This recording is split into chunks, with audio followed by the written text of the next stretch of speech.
Hi, friends, and happy Thanksgiving to all of my American friends out there. And by now, you've probably had your turkey. Maybe you're still cleaning up after all the mess, or maybe you're resting because now you need 2 days of rest after all the work that you've done and all the good food that you've eaten. My name is Deb Raven, and my mission in life and my work and why I'm here is that I help women over the age of 50 to confidently leave a career that they no longer enjoy and to find or create work that they really, really love that connects them with their purpose and so that they get to live the lifestyle that they deserve. And today, I just want to talk to you a little bit about that Thanksgiving theme. And I wanted to check in with you to see how did you show up at the dinner table? And there's two ways, in my experience on this planet, there's two ways that people show up to the dinner table.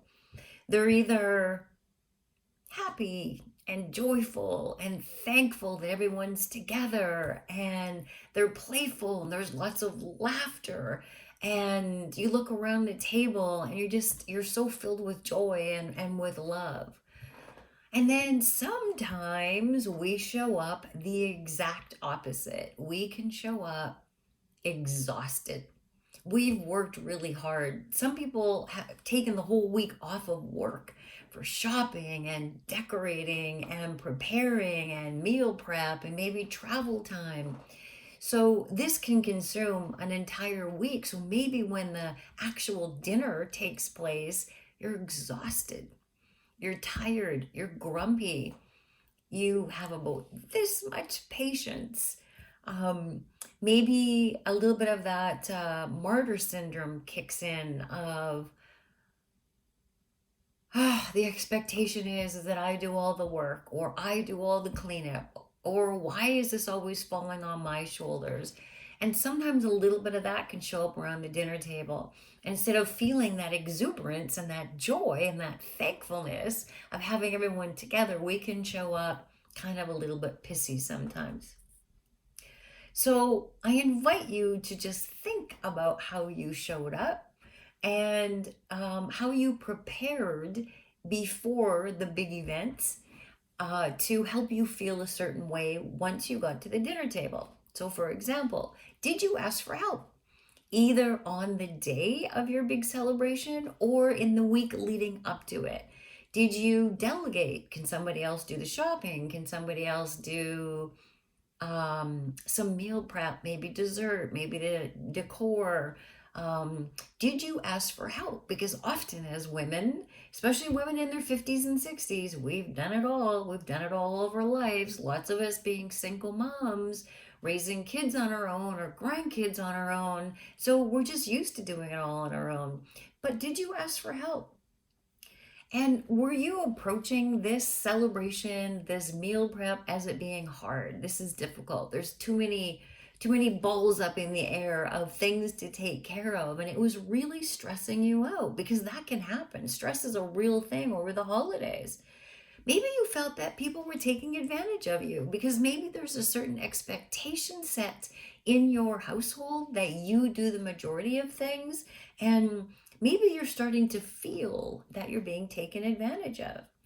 And did you have fun? Did you have fun while you were doing the decorating and the shopping and the cooking and the cleaning and the setting the table and the eating? Did you have fun, or were you just too exhausted? Because cooking, nurturing our friends and our family can be very soothing, can be very calming, can be very fulfilling to a lot of us. But if we're so stressed out and so tired and exhausted, it even takes the joy out of that.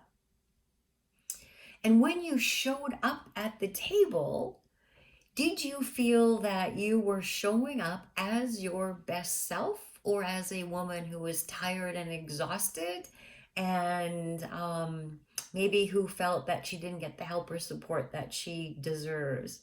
Because once you get to the table, it's really important to make the time to strengthen the connections with your family and your friends, because as you connect or flourish your relationships, that fulfills you in a very, very great way.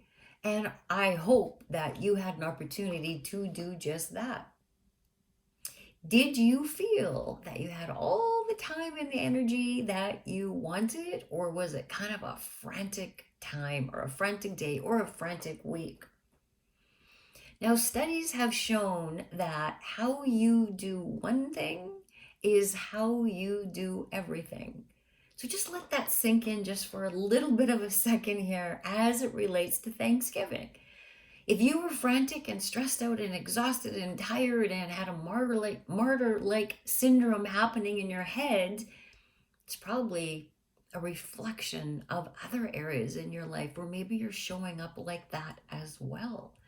But maybe if you showed up with love and connection and laughter and joy and lightness, that's also how you show up in most other areas of your life besides Thanksgiving week.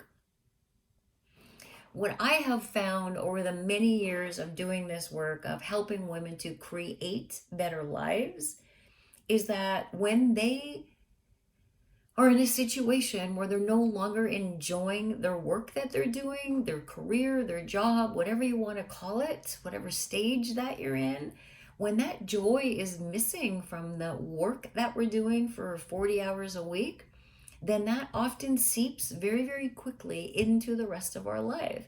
And when you're in a job that no longer fulfills you, you feel tired and miserable and stuck and stressed and exhausted at the end of the day, just because there's nothing that's charging you up. There's nothing that's inspiring you or energizing you. And if you're in that situation with your work right now, chances are you probably brought a little bit of that to the table. And maybe you even felt bad about bringing a little bit of that exhaustion to the table. And I can speak from experience here in knowing that you do feel guilty. And I have been that person at the table who has sat there and it's like, oh my God, it was so much work. And why didn't anybody help me? And I just want to get the dinner over with because I know I have a great big cleanup to do.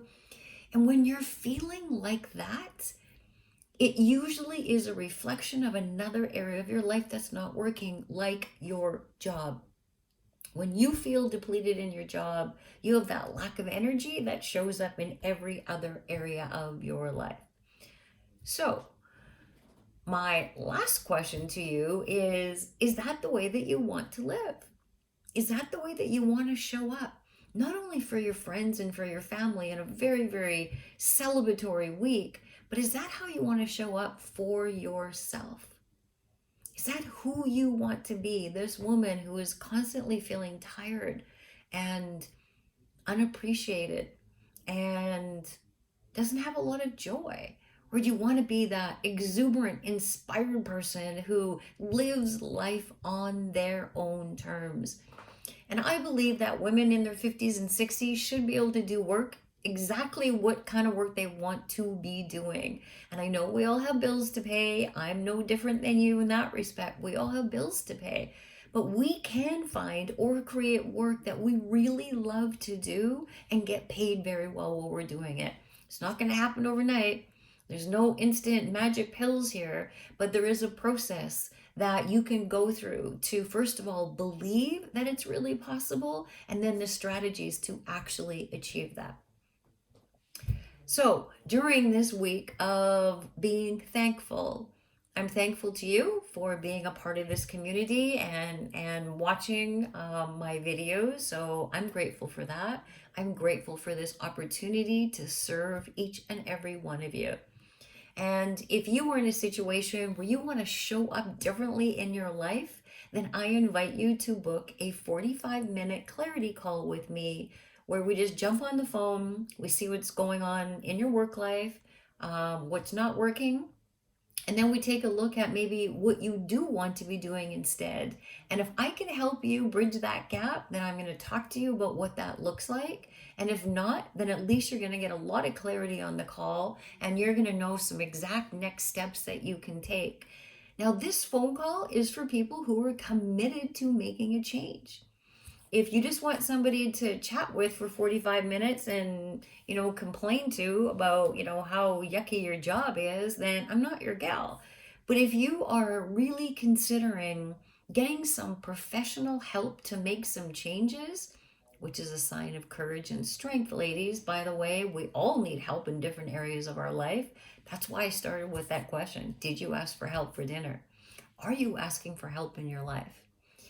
If that is something that kind of speaks to you and I'm speaking your lingo, then I invite you to book that call by going to debraven.com/apply. So my name, debraven.com/apply, and pick a spot on my calendar. And like I said, we can spend a little bit of time together, just see what's going on, see if I'm 100% certain that I can help you. And if I am the right person, then that's going to be the best phone call, the best decision that you have ever made in your entire life. Anyways, that's it for me for now. For those of you who are still taking the last few days in this week to celebrate, again, happy celebrations, happy Thanksgiving. We all have so much to be thankful and grateful for. No matter what situation that we're in, we live in North America, which is one of the most affluent places to live. We have so much that so many other people don't. So as we appreciate that and we appreciate the abundance in our lives, I also invite you to appreciate the abundance in yourself. Thanks for listening, friends. Bye.